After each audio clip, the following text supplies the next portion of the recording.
Oh yeah, I suppose like I should actually talk. Sorry, I was already reading DJ showing up at 8:45. I didn't even know that like you could comment before the thing started.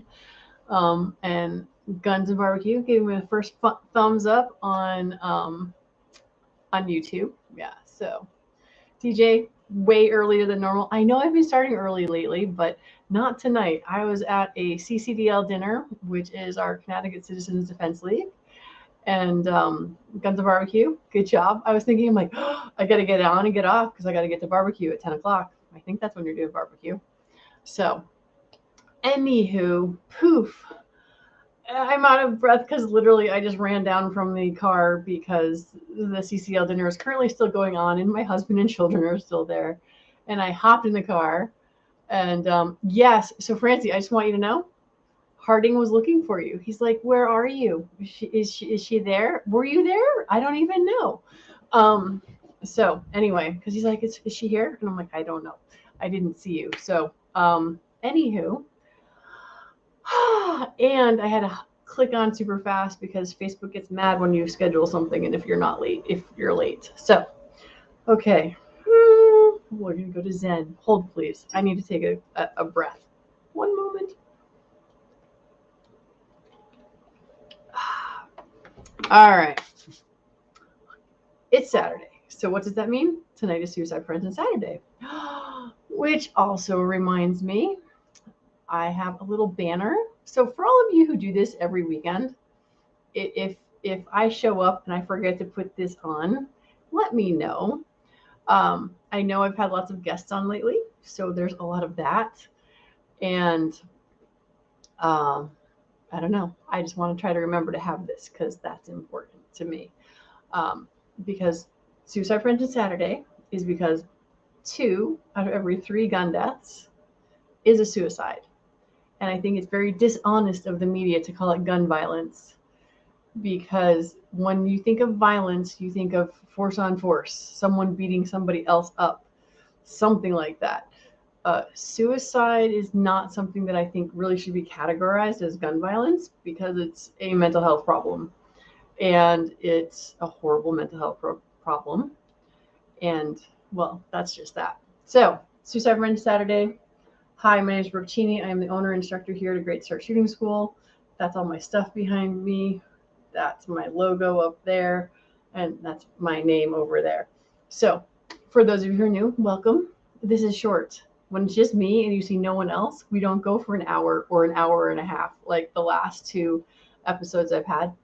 If you didn't get to see them, I would highly suggest going to my YouTube channel because it's much easier to find these videos than it is on Facebook. So let's talk about God tonight. Are you ready? God. Yes. The big G man. Why? Why am I going to talk about God? Well, last Saturday, one of the things I left you with, if you stuck with us the entire time, because I know some of you reached out to me and said that was a really long interview, which it was. So in is calm because you're giving your body oxygen. Out is peace because you're letting go of stuff and forgiving things and that sort of stuff. So in is calmness and the oxygen your body needs. Out is forgiveness. So how does that work into God?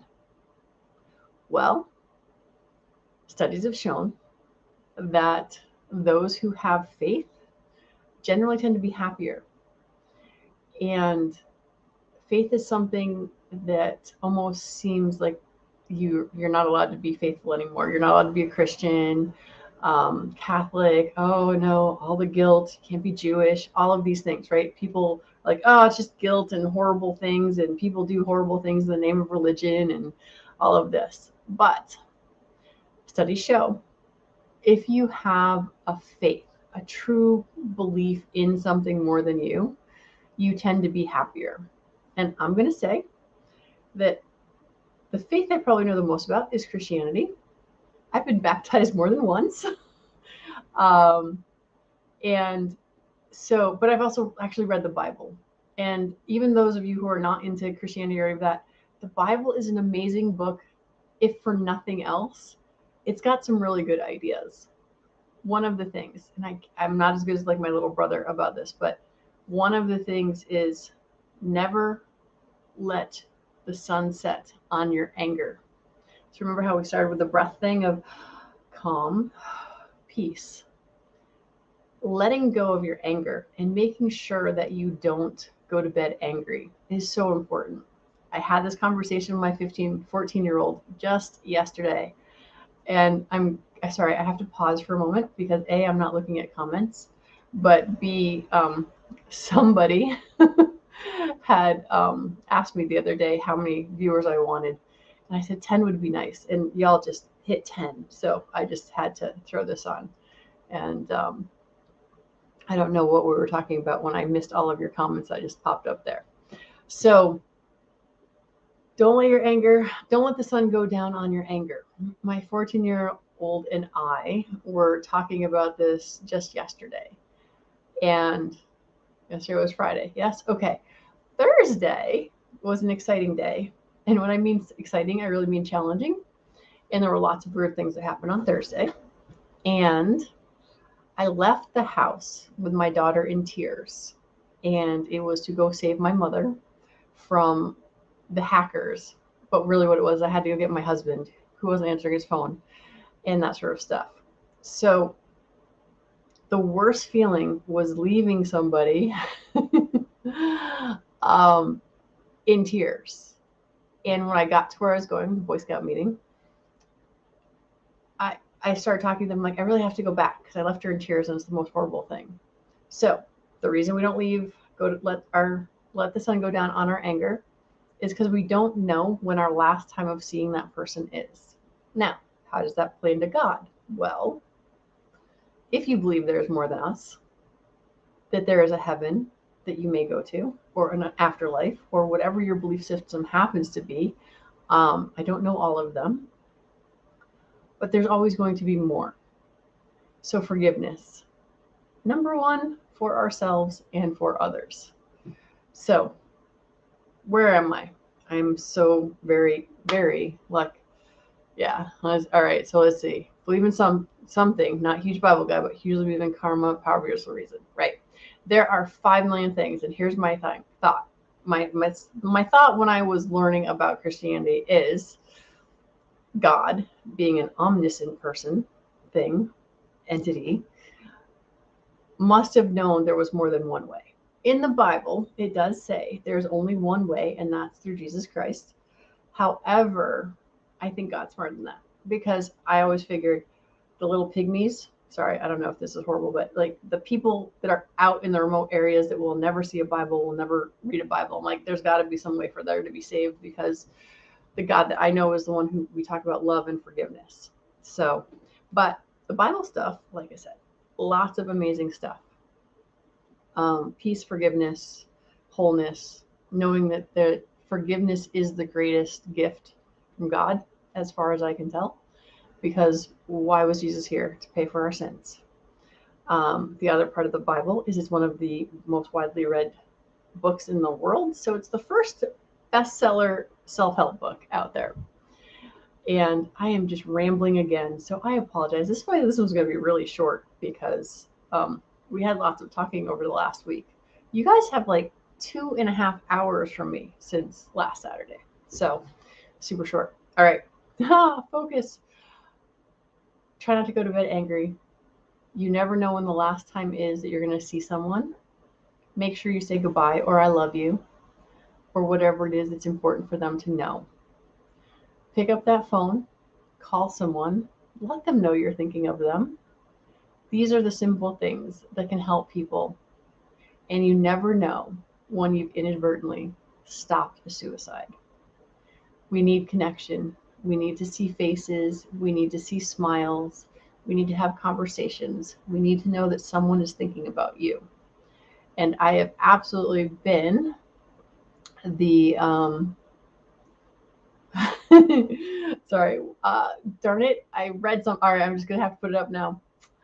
Why are you so happy to other people, not to me, Mom? Dawned on me to smile, and I'm trying every morning, every night. Yes, and so here's the thing. My 14-year-old and I, daughter, were having a conversation, and we were actually talking about this, how it is the easiest thing in the world to be horrible to the people you love the most, because we know they will accept us and still be there even in our worst. The challenge is it's so much easier for most of us to be super sweet and nice to a stranger because they don't know how to push our buttons. We're never going to see them again. We don't want them to think ill of us for whatever reason. But when we come home, the people that are around us are the ones that don't necessarily get the best of us. And sometimes it's just how it goes. And so part of it is communication.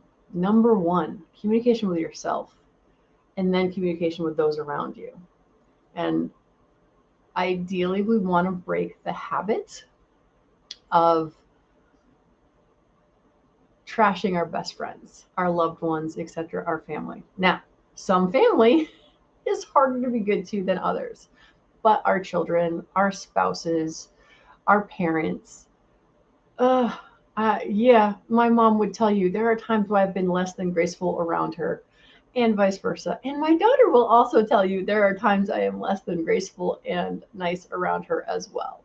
So, trying to be aware, understanding the people that love you the most are not the ones who deserve your wrath, even if they will take it and still be there the next day. All right, let's see. P.N. Woods. Believe in your work. Believe in the good of goodly folks. You indeed reap what you sow. Yes. And this kind of goes like the karma idea, right? What you put out is often what you're also receiving. And whatever you're putting out or focusing on, you find more of it. So if you are miserable and horrible and life just sucks, you will was that through Mike? Wait a second. Oh, because she treats you like garbage? Sorry, I had to think about that one there for a second. Well, all right. So yes, some people are just jerks to other people because they're jerks. However, the idea is we need to become aware, because here's the thing. If I do this, what am I doing? I'm pointing at you. I'm pointing at you. But I have two fingers pointing at you, and I have 6 of them pointing back at me. And so often we want other people to have compassion for us, and we want everybody else to treat us well. And sometimes we forget they're having the bad day.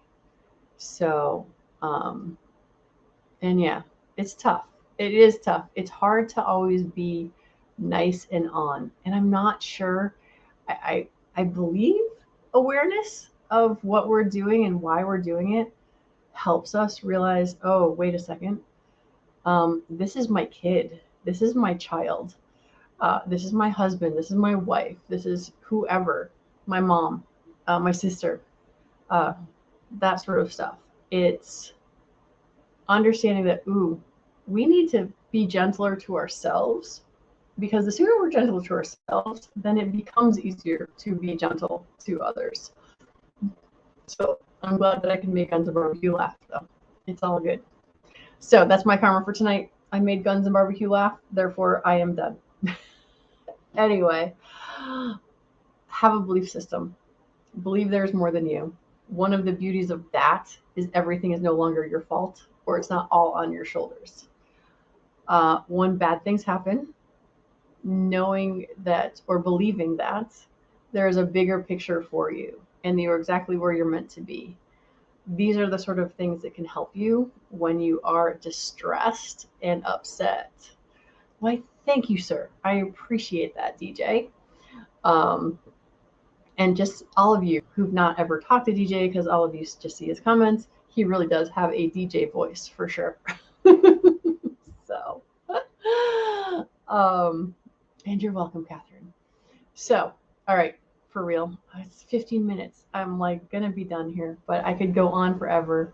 The needs for, yeah, just so you know, I feel like a totally crazy person for, I left my family at a dinner so I could be here for you all. So I appreciate you shining up, showing up. There's the word I'm looking for. Oh my gosh. Yeah. And, oh yeah, no, that is rough stuff, man. And this is the thing. One of the things Tony Robbins talks about for when you're around damaged goods, and I hate to call kids damaged goods, but it's like trauma is trauma. Like you feel someone else's trauma when you're around them if you're being aware. And this is back to the forgive yourself first, love yourself first, and no, I'm not talking like narcissist sort of thing, and fill yourself up, because the brighter you can be and the more that you are calm and have that faith and believe in yourself, people will see that and they will be able to feed off of that. Again, stay away from sociopaths that just want to drain you like a vampire. But in general, filling yourself up, taking care of yourself is number one. And as women, often we're feel guilty for taking care of ourselves. So, fill yourself up, love, forgiveness, all of those things. And I think that's it. Tara's in last minute. She got in at the very end. So I don't know if that's supposed to be aloha. So, I don't know. Or maybe some cool internet slang I don't understand yet.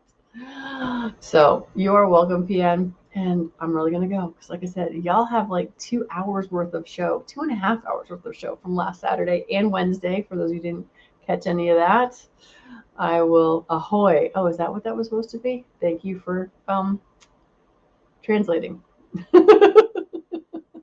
All right. Good night, all. Love you. Left my family just for you. So I appreciate y'all showing up. Oh, thank you, Tara. See? Oh, and DJ thought he was so smart. Anyway, I appreciate you guys. What I've got coming up? Sarah from Hold My Guns. Oh, Jake.